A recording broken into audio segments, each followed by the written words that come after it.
제가 학창시절 우주적인 하나님이라고 하는 제목으로 잠깐 말씀 나누겠습니다.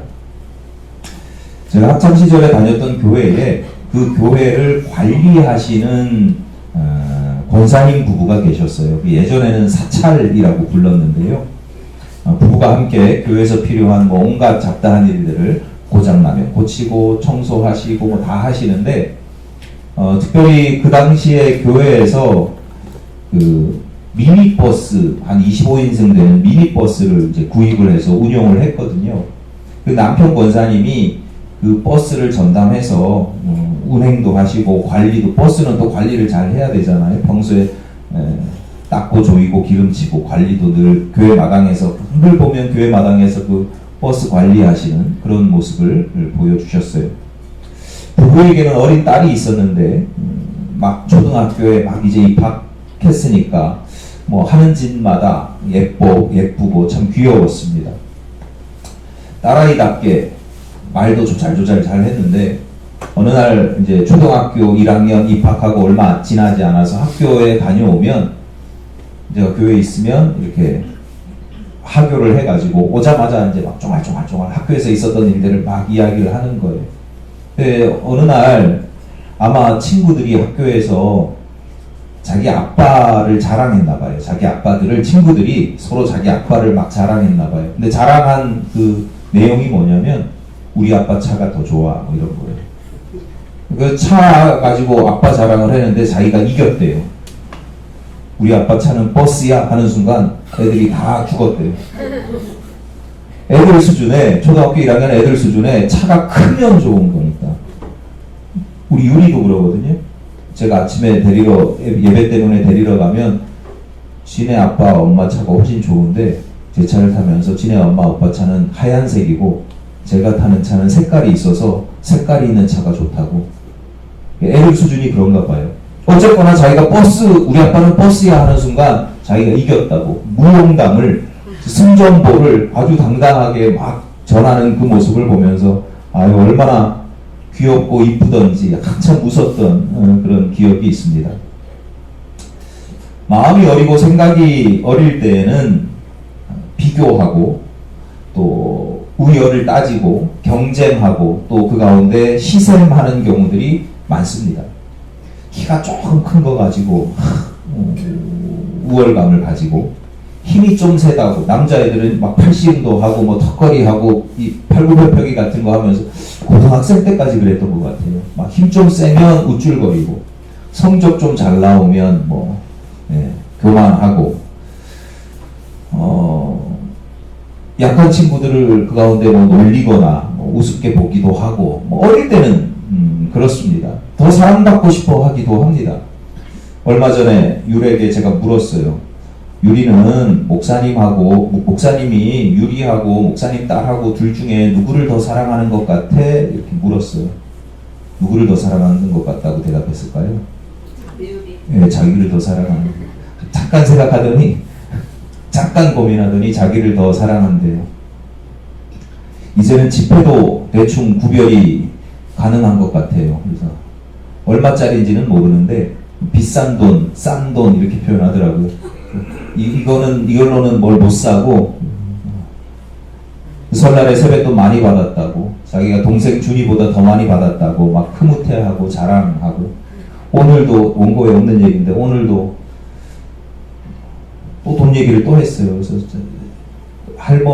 외할머니가 돈이 많대요. 제일 많대요. 그래서 제가 장난삼아서 목사님도 돈 많아. 외할머니는 20개가 넘는데 목사님은 50개가 넘어. 잠깐 말을 바꾸더니 100개가 넘는데.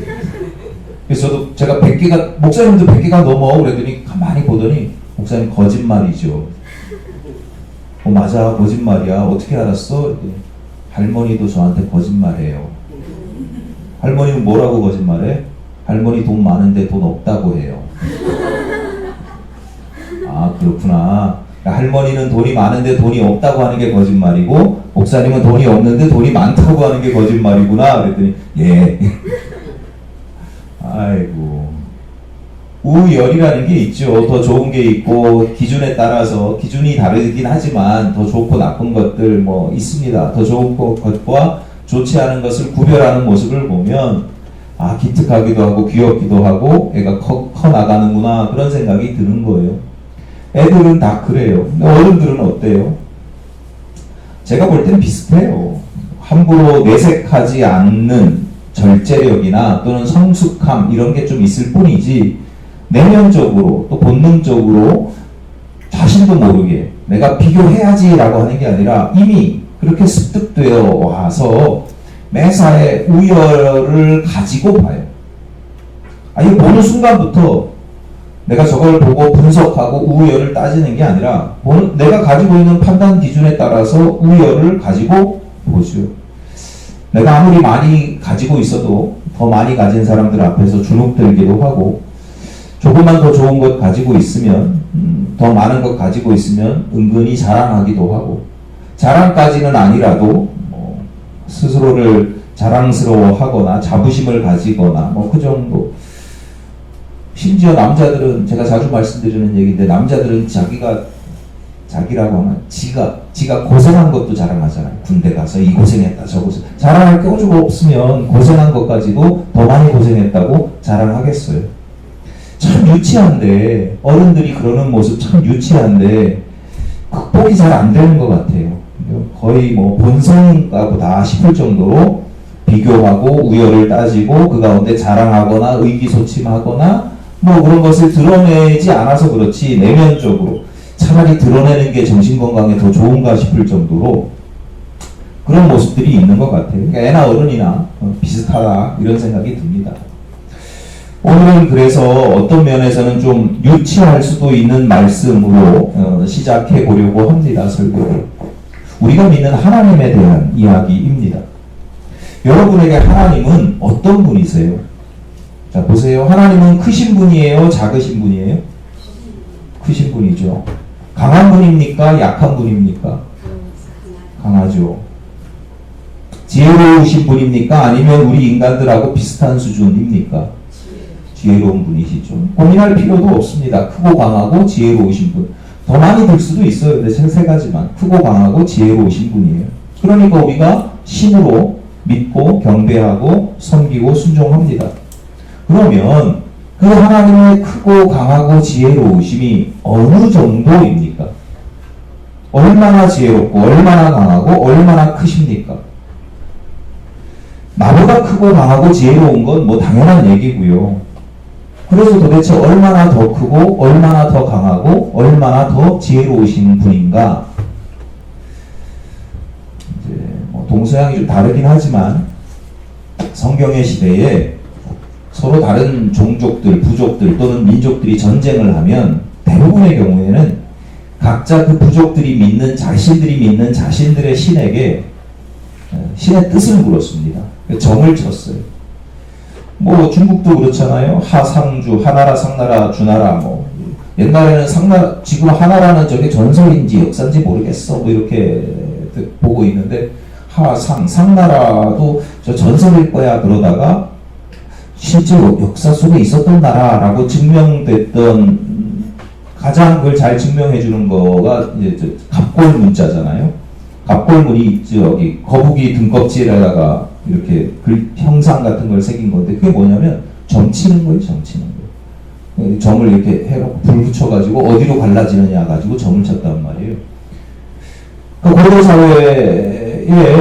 사회의 대부분의 사람들에게 미래에 대한 불안이 있어요. 전쟁을 특히 하면 이길 건지 질 건지 이거 얼마나 중요한 거예요. 내 생명을 잃을 수도 있고 내가 노예로 잡혀갈 수도 있고 재산을 다 날릴 수도 있는 거거든요. 그러니까 살기 위해서 전쟁하는 거예요. 먹을 게 없으니까 먹을 게 늘 귀하니까 노력하고 살기 위해서 전쟁을 하는데 목숨을 걸어야 돼요. 얼마나 궁금해요. 그러니까 신의 뜻을 묻는 게 당연하게 보이는데 그런데 신의 뜻을 묻는 또 한 가지 이유가 있어요. 그럼 뭐냐면 그 시대의 사람들의 종교관이 있는데 땅에서 이 부족과 저 부족이 싸우면 하늘에서는 우리가 이 부족이 믿는 신과 저 부족이 믿는 신이 싸운다고 믿었어요.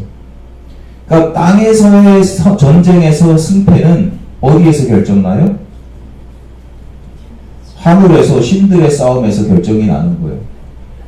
그러니까 우리가 이기면 우리가 믿는 신이 더 강하고 더 잘 싸웠기 때문에 이기는 거고, 우리가 지면 우리가 믿는 신이 지고 저쪽 신이 더 강하다고 여겼어요. 그러니까 전쟁에서 만약에 졌어. 그러면 내 육체가 전쟁에서 져가지고 제가 만약에 노예로 잡혀갔어요. 저 부족의 노예로 잡혀가요. 그럼 내가 노예로만 살아가면서 내가 믿던 신을 믿는 게 아니라 그 부족의 신을 믿어요. 이제부터, 그 다음부터는. 그런 경우가 허다해요. 왜? 그 부족의 신이 더 강하니까. 구약 성경에도 그런 흔적들이 종종 나타나요. 다신교 상황에서 이 신도 믿고 저 신도 믿을 뿐만 아니라 더 강한 신에게 기울어지는 그런 모습들이 나타나요. 그러니까 사람들의 기본적인 이 종교관이 뭐냐면 더 강한 신을 찾아다니고 더불어서 내가 믿는 신이 강해야 돼요? 약해도 돼요? 무조건 강해야죠. 내가 믿는 신이 무조건 강해야 돼요. 안 그러면 난 죽어. 오늘날에도 하나님을 믿는 분들 중에 이런 종교관, 이런 세계관을 가진 경우가 굉장히 많습니다. 제가 어렸을 때 교회 가면 뭐 간증 집회 뭐 이런 걸 많이 했는데 자주 들었던 간증 중에 하나가 그런 거죠. 무당이 막 구슬하고 마을에서 점을 치고 뭐 이러는데 전교가 안 나와. 귀신이 안 와. 신이 강림을 해야 돼. 그 신내림을 받아야 되는데 왜 그런가 봤더니 그 구경하는 사람 중에 예수 믿는 사람이 있었어. 뭐 이런 거예요. 여러분 그런 간증 들으면 무슨 생각, 어떤 느낌이 드세요? 역시 우리 하나님이 최고야. 비교급, 최상급으로 강력하신 분. 여러분 뭐 틀린 이야기를 제가 말씀드리는 게 아니에요. 하지만 내가 어릴 때, 교회 처음 다닐 때 하나님을 이런 식으로 이해하는 건 굉장히 바람직하지만 신앙생활을 10년, 20년, 30년, 50년 평생 하시면서도 이런 믿음으로만 살아오셨다면 우리 스스로의 믿음을 조금, 신앙을 좀 성찰해 보실 필요가 있습니다. 여러 가지 이유가 있지만 극단적인 표현으로 이유를 단 한 가지만 든다고 하면 유치한 거예요. 유치한 거. 그 신앙이 어리기 때문이에요. 6살짜리 유리가 우열을 따지면 기특하다니까요. 제가 벌써부터 돈을 하나, 이게 뭐 애가 저기 뭐라 그러지? 타락했어. 이렇게 보지 않잖아요. 이거 큰 돈, 작은 돈, 기특하잖아요. 우열을 따지고 지가 준이보다 더 돈 많이 받았다고 자랑하면 제가 볼 땐 그래요. 제가 볼 땐 귀엽고 얘가 커나가는구나 이렇게 보지, 욕심도 많고 이렇게 보지 않아요. 어리니까. 어른이 그러면 안 되잖아요. 그런 마음이 속 안에 있어도 우열을 따지게 되고 뭐 이게 있어도 겉으로 그런 걸 내색하고 그런 걸 중요한 가치로 여기면서 천박하게 그렇게 살면 안 되잖아요. 유리가 지금 덧셈 뺄셈 하면 얼마나 기특하겠어요. 지금 숫자를 제일 많은 게 20인데 지가 아는, 예전에는 5개였다가 과자 사줄까? 몇 개 사줄까? 5개요. 그럼 얘는 5개라는 뜻이 얘 수준에 제일 많은 숫자였었어요. 지금은 20개가 돼가지고.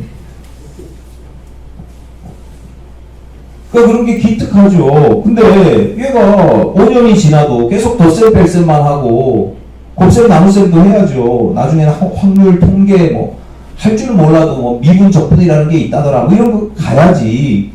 5년, 10년, 5년만 딱 지나봐요. 11살 지났는데 목사님 나 덧셈 뺄셈 할 줄 알아요. 기특해요? 그때 내 덧셈 뺄셈 할 줄 알아요. 그러면 걱정스러운 거예요. 얘가 이런 걸로 왜 자랑을 하지? 신앙생활도 마찬가지입니다. 신앙생활을 수준으로 보면 여러분 모두 덧셈, 뺄셈, 곱셈, 나눗셈, 가강승제 정도는 다 하실 수 있는 분이에요. 신앙생활의 경력이 있잖아요. 그러니까 예를 들어서 하나님이 막강하신 분이야, 이거는요 수학의 수준으로 보면 덧셈 정도 할 줄 아는 수준이에요. 덧셈, 뺄셈 정도 할 줄 아는 수준이에요. 여러분이 그래서 곱셈 나눗셈도 다 하실 수 있는 분이니까 하나님이 막강하신 분이라는 걸 여러분이 다 알고 다 그렇게 믿어요. 이런 상황에서 목사이자 설교자인 제가 어떻게 하면 여러분이 은혜 받는 줄 잘 알아요. 제가 그렇게 하질 않아서 그렇지.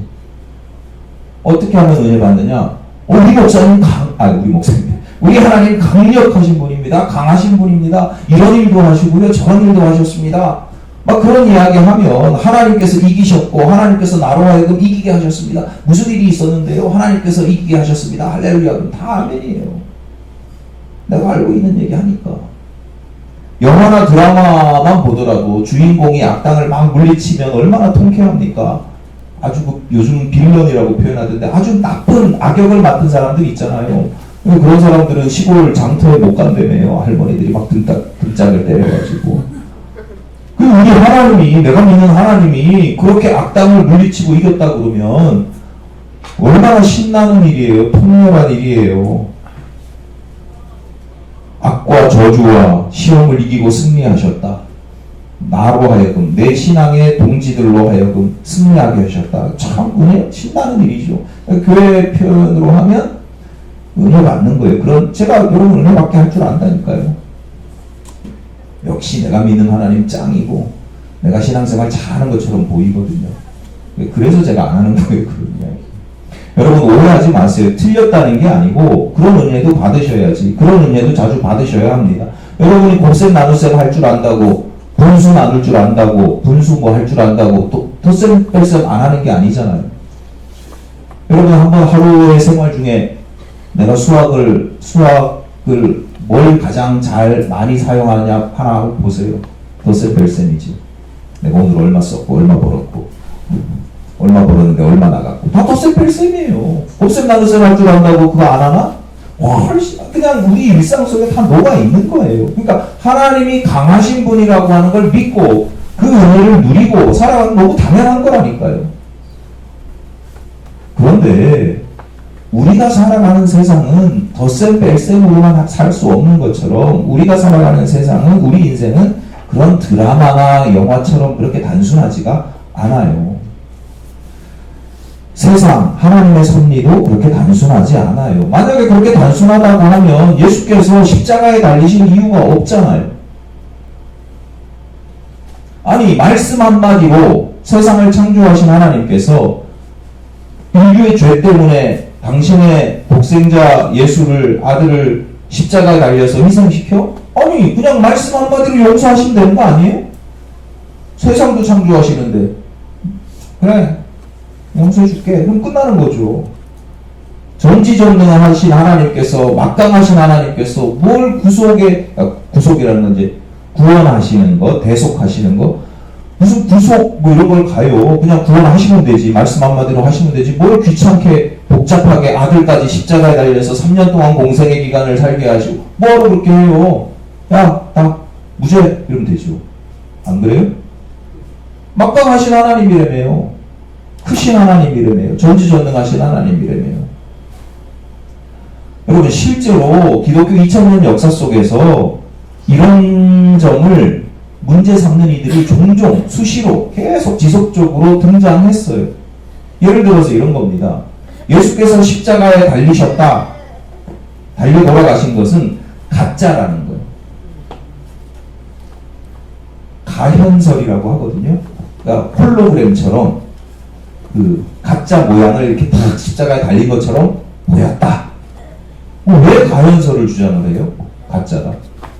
하나님의 아들은 십자가에 달리면 안 되는 거예요. 하나님의 아들은 강하니까 왜 당해? 십자가에 달리면 안 되는 거지. 이해가 안 되세요? 저는 이해가 잘 되던데. 이런 논리도 있어요. 예수께서 십자가에 달려 돌아가신 것은 마귀에게 패배한 것이다. 예수님은 선지자고 잘 전했지만, 하나님의 말씀을 잘 전했지만 결국은 십자가에 달려 패배했다. 죽었다. 그래서 하나님이 자신을 또 다른 예수, 재림 예수, 세상에 대해서 승리하는 예수로 보내셨다. 이렇게 주장하잖아요. 그런 주장하는 이단 사이비들이 많습니다. 그러니까 이런 사람들은요, 대놓고 사업을 해요. 왜냐하면 이 사람들은 돈 버는 것도 승리하는 거예요. 세상에서 돈 많이, 그 사람들 돈 많이 벌어가지고, 저기 왕궁 짓고 막 이렇게 하잖아요.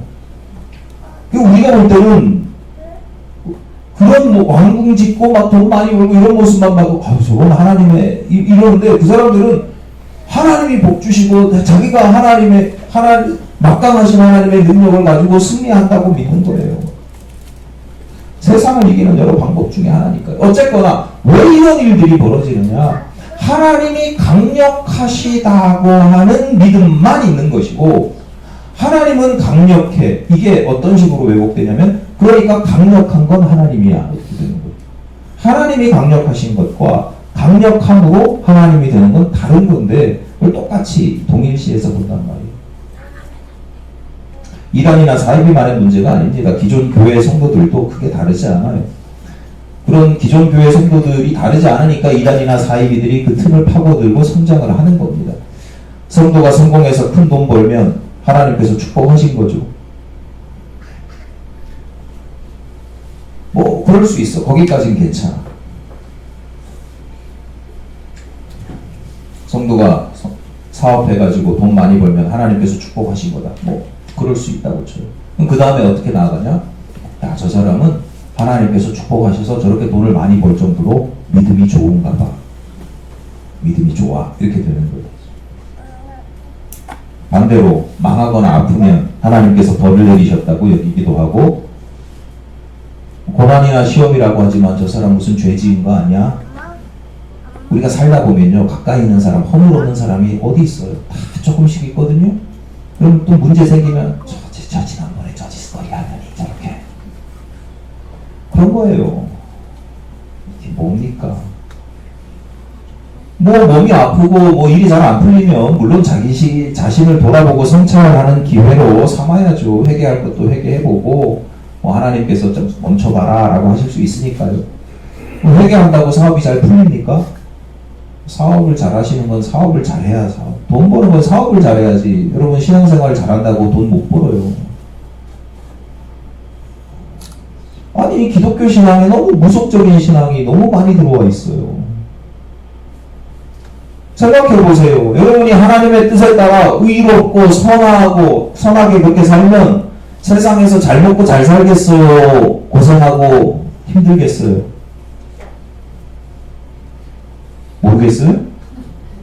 하나님의 뜻을 따라 살면 세상에서 잘 먹고 잘 배부르게 잘 먹고 잘 풍요롭게 살겠어요? 아니면 고생하고 힘들겠어요? 모르시면 안 되는데, 이거. 예수님이 말씀하셨잖아요. 저마다 자기 십자가를 지고 나를 따르라고. 좁은 길로 가라고. 도대체 어떤 길로 가고 있는 거예요?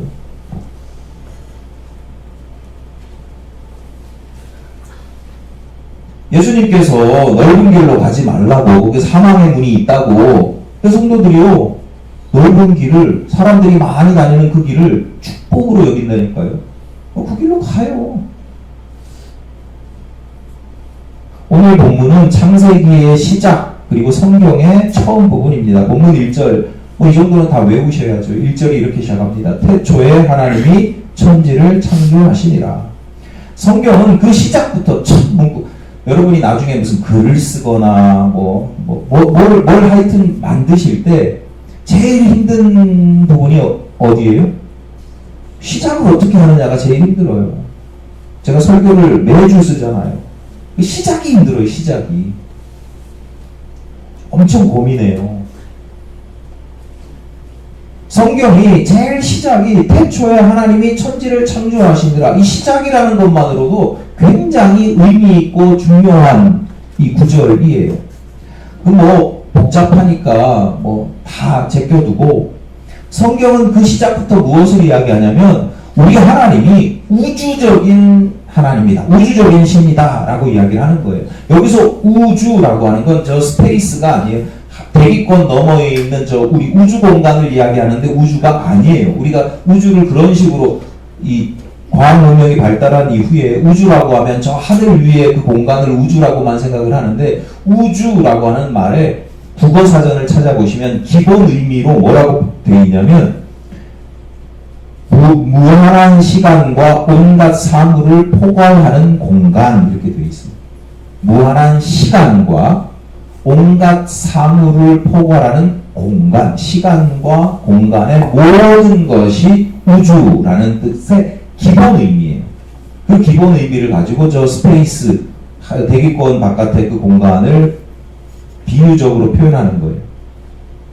그러니까 우주적인 하나님, 창세기 기자는 왜 하나님을 이렇게 우주적인 하나님이라고 설명하고 있는가? 우선은 앞서 말씀드린 것처럼 우리 하나님이 그만큼 크신 분이라는 거예요.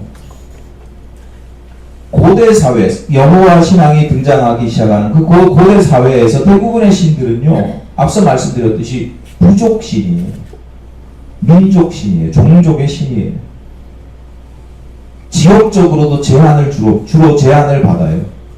산에 있으니까 무슨 신? 예? 꽃신? 산에 있으니까 산신.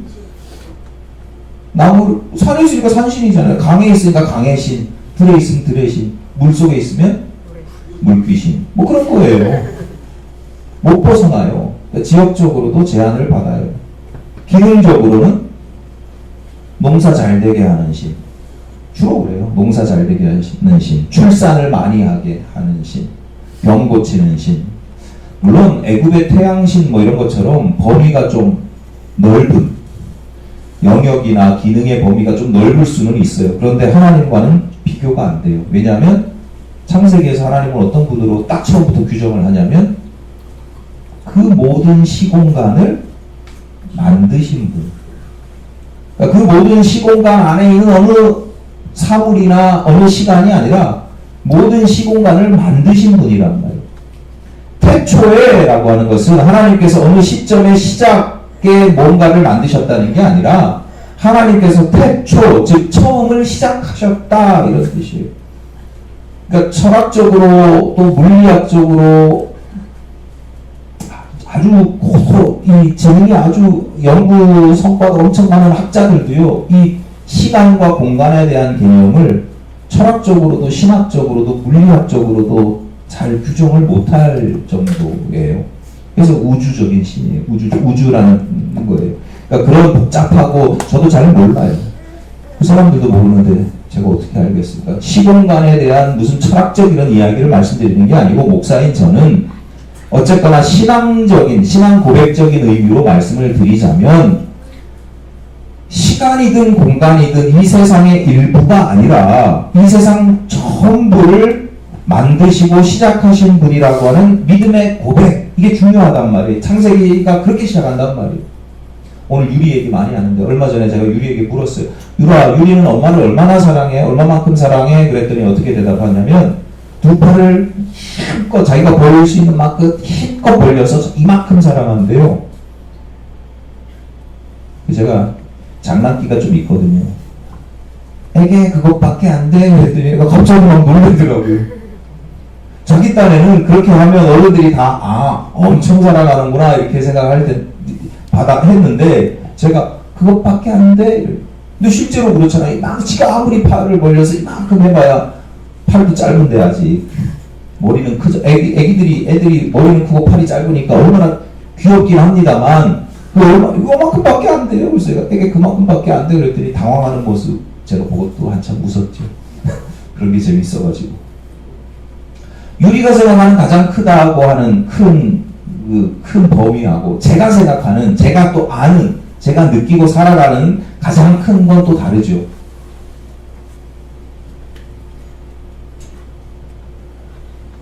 하나님께서 태초에 모든 세상을 창조하셨다라고 하는 것은 인간이 생각할 수 있고 가늠할 수 있고 상상할 수 있는 최고의 엄청 더 이상의 조그마한 공간도 시간도 없는 최고로 크다는 뜻이죠. 그걸 만들고 시작하셨다는 거예요. 이런 걸 보면 고대사회 신앙인들을 무시할 수가 없겠다. 그들의 신앙적인 표현 안에 그들의 신학이 들어가 있는 건데 이런 표현을 쓰는 걸 보면 제가 만약에 고대사회 신앙인이었으면 하나님이 얼마나 커 그러면 진짜 유리처럼 두 팔이 가득 벌려서 약간 크신 분이에요. 그럴 텐데 어떻게 세상을 시공간을 만드신 우주적인 하나님이라고 이렇게 고백을 할 수 있을까? 정말 대단하다. 어쨌거나 우리가 믿는 하나님은 우주적인 신, 그러니까 광대하신 분입니다. 그런데 이게 도대체 우리에게 어떤 의미가 있냐 이거예요. 광대하시다는 거 알겠어. 근데 어떤 의미가 있냐고요. 우리가 믿는 신이 이렇게 크니까 다른 신을 믿는 사람들에 대해서, 다른 종교인들에 대해서 비교의식을 가질 수도 있고 우월감을 가질 수도 있습니다. 괜찮습니다. 다양한 신들이 존재하든 그렇지 않든 우리 하나님이 짱입니다. 하지만 그렇게 비교하고 우월감을 가지고 우리 하나님이 짱이야 라고 하는 게 과연 우리가 보여줄 수 있는, 우리가 고백할 수 있는 믿음의 최선인가? 어릴 때는 그럴 수 있다니까요. 초신자일 때는 그럴 수 있다니까요. 그건 그냥 기본이에요. 신앙생활의 기본이에요.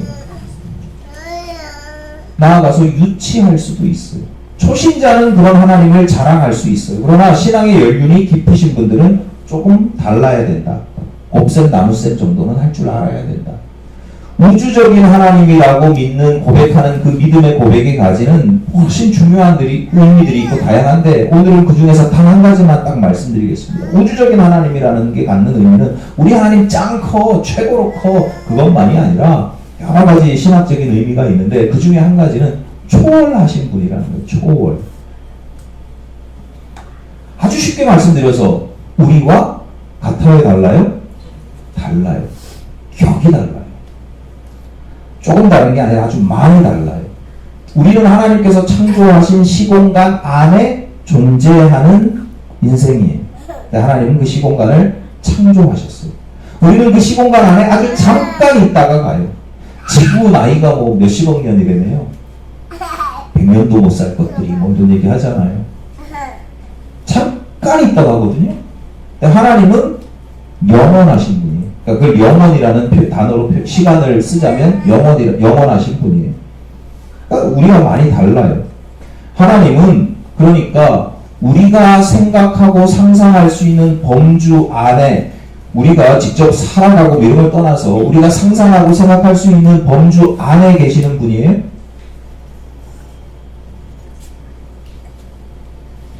앞서 말씀드린 당대의 고대 종교들은 대부분의 경우가 사람들이 생각할 수 있는 범주, 필요한 범위 안에 있습니다. 옛날에 사람들이 농경하고 목축한단 말이에요. 농경과 목축에 필요한 게 뭐예요? 꼭 필요한 게, 중요한 게 해, 비, 물, 풍요, 출산 이런 거잖아요. 추수 이런 거잖아요. 그러니까 해의 신이 나오는 거예요. 비의 신이 나오는 거고, 구름의 신이 나오는 거고. 사람들이 생각할 수 있는 범주 안에 있는 거예요. 그러니까 신이라고는 하지만 엄밀히 따지고 보면 인간의 도구예요. 인간이 얼마나 교활하고 생각하는데 신을요 도구처럼 활용해요. 우리나라 무속신앙도 마찬가지예요. 무당이 오죽하면 무당이 귀신을 속이잖아요. 교회만 다니셔서 모르시나? 절에 가시면 이제 뭐 돌아가신 분 위해서 뭐 이렇게 하는데요. 야, 가짜 돈 한 거 아세요? 가짜 돈을 자기 부모들 지옥 가지 말라고 여기 있는데 천국이 아니지 천당 가게 해달라고 그 가짜 돈으로 이렇게 돈으로 매수를 해요. 그 귀신이라고 해야 되나? 뭐 하여튼 그들이 믿는 신을 무속세 체계에서. 그 가짜 돈은 그냥 만들어요? 사야지. 진짜 돈 주고 가짜 돈 사가지고. 이게 재밌으라고 한 얘기인데. 진짜 돈 뭐 10만원, 100만원 주고 가짜 돈 2천억 이렇게 해가지고 매기는 거예요. 이게 뭐 하는 짓이에요, 이게. 그런 식으로 귀신을 기만하고, 닭 피 내가지고, 뭐, 돼지 피 해가지고, 뭐, 다 그런 거예요. 눈 가리고 하는 거죠.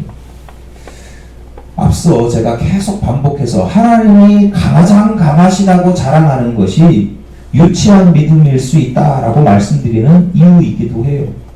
성도들 중에는 강한 하나님을 내가 믿고 고백하는 것을 넘어서 자랑하기도 하고 나아가서 이용하기도 해요. 하나님이 진짜로 강하신 분이구나라는 걸 내가 온전한 믿음의, 겸손한 믿음의 고백이 아니라 하나님은 강하신 분입니다라고 하는 믿음의 고백의 내면을 들여다보면 강하신 분을 내가 경험해서가 아니라 우리 하나님은 강하셔야 하니까. 왜? 누구를 위해서? 나를 위해서. 안 그럼 난 저쪽 부족신에게 이래서. 하나님이 강대하십니다. 이게 아니라 하나님이 강대하셔야 내가 강대하십니다. 우리가 믿는 하나님이 이렇게 강하니까 니들 까불지 마. 지 마음대로 하겠다는. 우리 믿는 하나님이 짱이니까 니들 까불지 마. 그런 심리 상태, 그런 영적 상태로 지금 뭐 길거리에서 소리치시는 분들도 많고. 하나님이 그러면 무엇일까요? 하나님 안 믿는 것 같아요. 이상한 하나님이라고 하는 이름으로 무속신앙 같아요. 무속신앙의 체계가 그렇다니까요. 다 그렇게 하나님 이용하고 신을 이용하고 기만하고 그러는 거예요. 자기를 위해서. 여러분, 성도는 하나님 앞에서 철저히 겸손해야 합니다. 많이 겸손하셔야 합니다. 바울이 고린도 교회에 보내는 편지에서 이렇게 교훈합니다. 하나님의 어리석음이 사람보다 지혜롭고 하나님의 약하심이 사람보다 강하니라. 여러분, 우리가 세상을 살다 보면 하나님에 대해서든 세상살이에 대해서든 우리가 생각하는 바가 있거든요. 그 생각을 할 때 이런 생각이 들 때가 있잖아요. 도대체 하나님이 왜 세상을 이렇게 섭리하시는지 이해가 안 될 때가 있잖아요. 아니 왜 저렇게 나쁜 놈은 저렇게 잘 먹고 잘 살고 저렇게 깨끗하고 저렇게 순전한 사람은 왜 저렇게 고생하고 억울한 일을 당해야 되고. 이해가 가세요? 뉴스만 보면 도대체가 이해할 수 없는 일들이 뭐 웬만한 건 그냥 그럴 수 있다고 치는데 도무지 저건 좀 심하다 싶은 그런 이야기들이 계속 들려온단 말이에요. 그게 내 인생이라고 생각해보세요. 나도 그럴 때가 있거든요. 나도. 그러면 하나님께 항변할 수 있습니다. 하나님 도대체 뭐예요? 때를 부릴 수 있고 투정할 수도 있어요. 그러나 그 와중에 절대로 하나님의 뜻을 업신여기시면 안 돼요. 왜?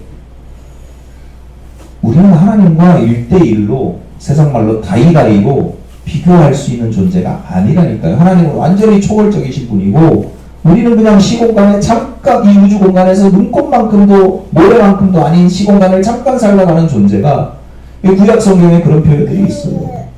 어찌 질그릇이 자기를 만드신 토기장에게 왜 이렇게 만들었냐 따질 수 있냐. 입 다물어라. 고린도전서 1장 18절입니다. 십자가의 도가 멸망하는 자들에게는 미련한 것이요 구원을 받는 우리에게는 하나님의 능력이라. 십자가의 도가 세상 사람들에게, 똑똑한 사람들에게 미련한 짓이라는 거죠.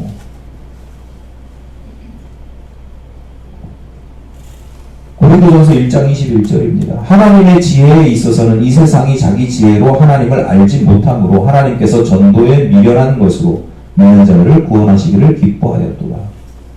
참 신앙이 신비한 건데 여러분, 똑똑할수록 하나님 못 믿어요. 우리 미련해가지고. 왜냐? 사람의 지혜로는 하나님의 구원 역사를 도무지 알아차릴 수도 없고 이해할 수도 없고 심지어 예수께서 보여주신 십자가의 도는 미련하기 짝이 없는 거예요. 우리 다 미련해가지고 십자가의 도를 보면서 하나님이 나를 이렇게 사랑해 주시고 예수님이 희생하시고. 똑똑한 사람들은 아니 왜 자기를 죽여? 그 막강하신 하나님이 이렇게 가는 거죠. 어떻게 해야 돼요? 로마서 1장 20절입니다. 창세로부터 그의 보이지 아니하는 것들 곧 그의 영원하신 능력과 신성이 그가 만드신 만물에 분명히 보여 알려졌나니 그러므로 그들이 핑계하지 못할지니라. 이거 뭐 다른 맥락이 좀 다른 내용이긴 하지만 창세로부터 모든 피조물 안에 하나님의 능력과 신성이 묻어나 있다라고 하는 거예요. 그러니까 우리가 하나님을 우리의 생각의 범주 안에 하나님을 두고 하나님을 온전히 이해하고 파악하는 건 불가능한데, 그런데 우리 모든 피조물 안에 하나님의 신성과 영광이 능력이 묻어 있으므로 우리가 살아가면서 하나님의 능력과 신성을 느낄 수 있어요? 못 느껴요? 느낄 수 있다는 거예요. 맛볼 수 있다는 거예요. 누릴 수 있다는 거예요. 꼭 성경 말씀만이 아니라도 하나님을 우리가 온전히 이해하고 파악하고 하나님을 내 머릿속에 두는 건 절대 안 돼. 그러나 하나님, 그 크신 하나님이 워낙 크신 분이라, 우주적인 분이라, 우주적인 하나님이라, 내가 우주 공간에 잠깐 어느 순간을 지나가도 그 하나님의 신성과 능력을 누릴 수밖에 없다는 거죠. 그게 하나님을 안다는 거예요. 성경에 표현되는 하나님을 안다라고 하는 표현, 히브리어 아다라고 하는데, 그 하나님을 안다라고 하는 표현이 머리로 아는 게 아니에요. 하나님을 느끼는 거예요. 누리는 거예요. 하나님과 교제하는 거예요. 여러분, 우주적인 하나님과 그 하나님의 피조물 앞에서 겸손하시기를 바랍니다.